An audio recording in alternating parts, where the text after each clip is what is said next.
Hello and welcome to Rugby England. My name is Andy Brown. You may know me because I'm the guy that last year went around the major leagues painting all 30 ballparks, like the one you can see up over here. I have painted ballparks in over 9 different countries. I've painted over 90, but due to the current crisis, the current pandemic, I have found myself grounded and I am here in my parents' hut, which I've now turned into my painting studio over the last 6 months. I'm here tonight because I'm going to be part of the Negro League Baseball Museum's art project, which is starting this coming weekend. For the project, I've decided I want to complete one of my Dream Team pieces like I did earlier in the pandemic, which are behind me over here, that you can see there. Because it seems to me that the Negro Leagues players, their achievements, their feats, their stories are not talked about that much. And even myself as a baseball fan, I don't know much outside of the big names. So what I want to do is make some videos where we can go through all the players that are, or the best players, and kind of look at what they achieved, their interesting stories, who they were, where they come from, and hopefully learn a little bit more. So that's the aim of this project. And to help me with that, I've got some experts from the SABR Negro Leagues Committee who are going to be joining me to educate me and educate hopefully you a little bit on who these great players were and why they deserve to be recognised and remembered. What I would need is, I'm going to need, after you've watched the video today, to go to my Twitter page, which is @AndyB_is_an_artist, and vote for which of the 3 players you want to see onto the bare canvas, which is going to come out tomorrow morning. I am going to have 3 players for every position, and on Twitter there's going to be a poll where you'll vote for which one you want to see on the canvas. Okay, so welcome back to our second section for our outfielder round.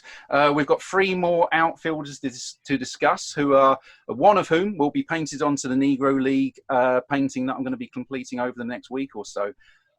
So we've got 3 players to talk about here. We've got Cool Papa Bell, we've got Willard Brown, and we've got Cristobal Torriente. So let's start with James Thomas Cool Papa Bell. Born 1903 and he died in 1991. So he's a name we're probably quite familiar with. I feel like most people might be familiar with him. Let's discuss him and see why he is so well remembered and what made him such a great athlete and human being. Well, the nickname alone should have gotten him in Hall of Fame. However, he had other attributes. Referring to the seamheads.com Negro League database, he's a .331 lifetime hitter. This is a normalized over 162 games, so you can sort of match it up with current major leagues. 40 stolen bases, 35 doubles, 157 runs scored for every 162 Negro League games he played.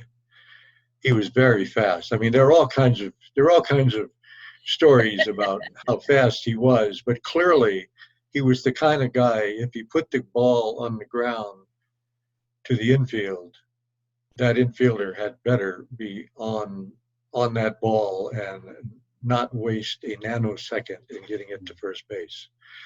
He was very speedy, and I mean, little out of it, I think good fielding outfielder too. As most of the outfielders were considering, he played center field in his prime. Almost all of these guys did, maybe all of them. And of course, the key position, and you got to have speed to do it. He had a lot of it. He had a long career. He started out. He must have started. He started out in his 20s, in the 1920s for sure. He played around, and in the 40s, of course, the Negro Leagues lost a lot of players to the military through the draft and enlistment. And he had played a little bit for the Homestead Grays prior to that. But Cumberland Posey, the owner of the Grays, brought him back, and he played left. Now he's a left fielder. He's 40 years old. Now he's a left fielder. He played left field for him throughout World War II. And he's 41 years old. He's still hitting over 300. Amazing longevity. And I think most people know about him for exactly that. I mean, his nickname is unique, and it reflected his character and the reason that he received the nickname, because he was, really apparently fairly calm most of the time. But there's so many apocryphal, like mythical stories about his speed, which is what attracts people's attention. And everybody, knows the Satchel Paige story about turning off the light switch and he could get into bed under the covers. And as I always tell my students, there's a missing part of that story. Well, first of all, Satchel telling, right? But you have to remember the old light switches. It had a short. It was the one they had to press the button on, and it had a short in the light, and they knew that, and so they were pulling a trick on Satchel, because Satchel always did it to other people. And so it gives you a little bit of the feel for the character of these players and the fun they had, just like anybody. And I think that's why I think people resonate with the Cool Papa Bell stories.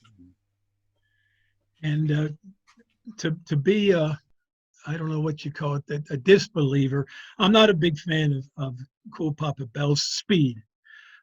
Charleston's faster, in my opinion. Willard Brown's probably faster. Rapp isn't. But the most famous foot race the man has was against Jimmy Lyons, who was also reputed to be one of the fastest ever. Bell beats him. But Lyons was 10 years older, and a big deal was made about that. I don't think that was a feather in his cap. Also, there's the 12 seconds around the bases story, which I just flatly don't believe. If he could do that, then he was the fastest player who ever played the game. And I don't believe that about thoroughbred horses, and I don't believe it about Major League ball players. Today's athletes are definitely faster. But Cool Papa Bell, as you mentioned, all those stats are great.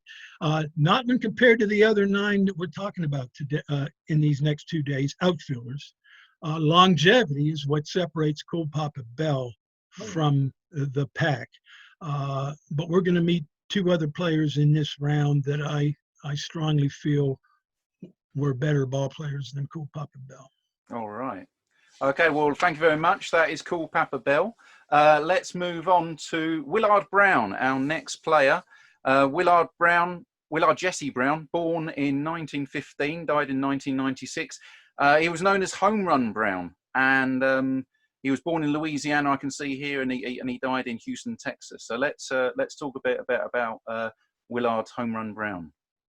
Well, the thing that always strikes me about Willard Brown, and then is the fact that he did get a chance to play in the majors, but unfortunately under very tough circumstances, and he was and it didn't work out very well. He only played 21 games, and unfortunately for a lot of people, that's their sort of measure that was who he was and what he was, and it is not at all a reflection of what he was capable of doing. It just the whole circumstances under which that happened. But even if you took those 21 games in the majors and they didn't, as was typical, if you didn't perform particularly well right away, you weren't given a second chance. I mean, and that for Willard Brown, it was Hank Thompson, and he came, and so he just didn't get a fair shot. He just needed, but he did hit a home run over Hal Newhouser. So he did have that moment of in that short. But the thing that impressed me is how well he played and earned his nickname, not only here in the United States, but he was a Triple Crown winner twice in Puerto Rico. Mm-hmm. That's a pretty impressive. I mean, you don't see that kind of thing happening pretty much anywhere. And for him to do that not only once, but twice in addition. And then he, of course, lost out 2 years because he did serve in the military as well during World War II. Right. Yeah, there's an interesting thing where his numbers in the Negro Leagues are incredible, aren't they? And then for the little bit he was in the majors, they dip drastically. But then when he's in Puerto Rico, I think he's hitting, what have I got it? I've got it here somewhere. He's hitting for, oh no, hang on, where have I got it? Puerto Rico. Yeah, he earned the Triple Crown, as you were saying, but he's got a .432 apparently, batting average, which, is outstanding, isn't it? So, it does show the stress of the majors, or the struggles that he had with it was quite intense.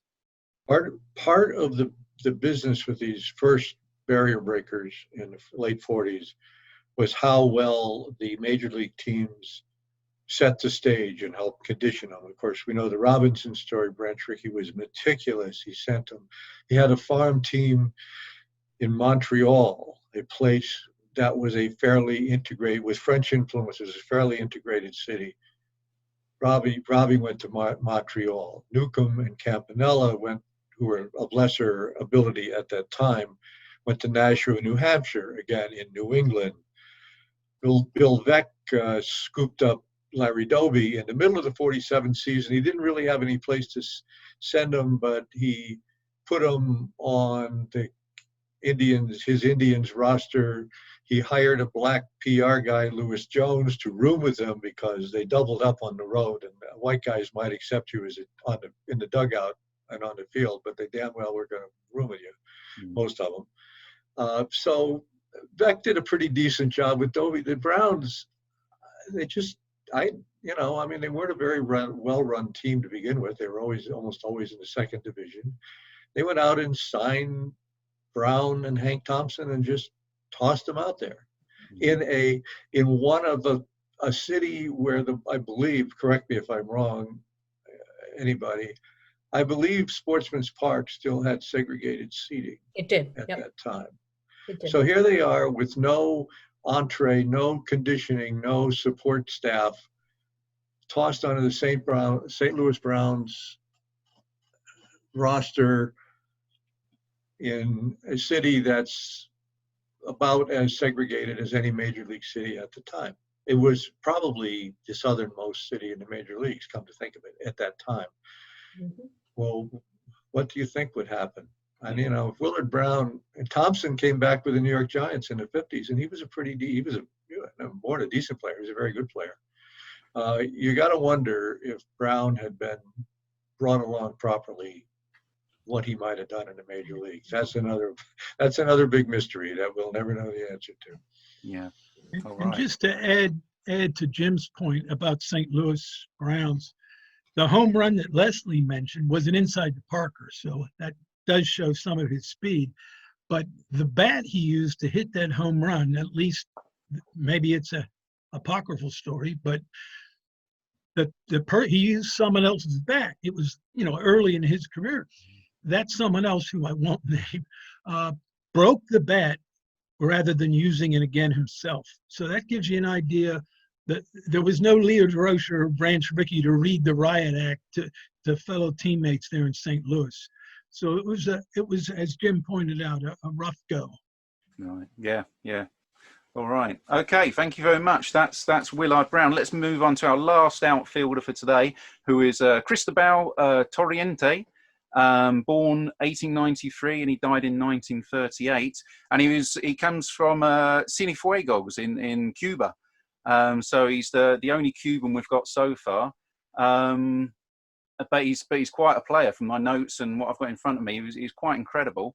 What do you think we need to say about Cristobal Torriente? Well, I would just say one thing that just struck me. As Jim had mentioned, he and I were both part of the 2006 elections, and of course, Torriente was part of that. And members of Torriente's family were able to come to to Cooperstown for his Hall of Fame election. And there were a lot of family members there from the various, but no family made more of an impact on me and an impression than Torriente's family. I spent a lot of time with, and it was just amazing to see what it meant to them, to see him recognized and to see people understanding who and what he was beyond just their family. And I just wanted to say, because I thought that those are sometimes the things, just to see what it meant to their family and the ability and how pleased and proud they were of who he was and what he had done and that other people now knew. And I just thought that was really cool. It's possible, thinking of Torriente and Martin Dihigo, who will come up later on in this series, they were, was Dihigo from Cuba? Yeah, Dihigo was from Cuba. They were Cuban, and they played a lot of Negro League ball. They sometimes went back to the Caribbean and played. And so their careers are sort of split up between the two. And we say, based on the facts or the stories that we accept, that Charleston was the best black, or one of the best black position players any. I wonder if Torriente in this case had been a Negro Leaguer for his whole career, which was a long career, what we might think. I mean, Charles Isham C.I. Taylor, who was the owner and manager of the Indianapolis ABCs, a Negro League club for a while, while Taylor was active in the 20s, was once quoted as saying, "If I should see Torriente walking up the other side of the street, I should say, there goes a ball club." Taylor was a highly respected guy. He didn't go around he was not a Satchel Paige of managers. He did not go around making up outlandish statements. I probably believed that. Two Torriente and Charleston stories. One of them, when Charleston named his all-time outfield, he named Cristobal Torriente to the right field position. So that lets you know what Charleston thought. Yeah. And then another time when they were on the same ball club, Charleston, of course, is the center fielder. When they bring Torriente in, it was Charleston that had to move out of the center field position. So Torriente, he's my favorite of these round two guys. Oh, yeah. But just an outstanding hitter, could have played on any team in that era. The newspaper, when they went to Cuba, when Babe Ruth's team went to Cuba, and Torriente, one of the newspapers from Cuba, once you translate it into English, basically says, it doesn't say that the team beat Ruth, it says Torriente beat Ruth. I mean, that it wasn't the team, it was Torriente wins. Torriente beats Ruth. Those were the kinds of things that were being said, and where back in his home, when they beat out Ruth when he came, and so that says a lot. He won batting titles. When you look at the Seamheads thing, and I was looking at their when they do the comparisons with WAR, in two different comparisons with all the other players. In one list, he comes out number 1, and in the other, he comes out number 2 of all the 50 center fielders that they were comparing him to. He's number 1 and he's number 2, depending on which list and that's including all these other people we're talking about, plus many others. And he's number 1 or number 2. Incredible. Hey, all right. Well, look, thank you very much. That's Cristobal Torriente. And I think that brings us to the end of the outfielders for round 2. So first of all, I'd like to thank our guests and our experts for being with us today and telling us a little bit about those players. And I'd like to ask the viewers, anybody who's watching this, to go onto my Twitter page. I'll put a link in the description below, and you'll see the polls where you can vote for who you think should go onto the Dream Team canvas. So thank you very much, Ted. Thank you, Leslie, and thank you, Jim. Is there anything you'd like to say before we go? Thanks for the opportunity, and all right. I'm excited to see the artwork as the end result. Me too. Yes. Absolutely. Can't wait. All right. Well, thank you so much for being here. Thank you, viewers, for watching, and we'll do this again very soon. Thank you, and goodbye.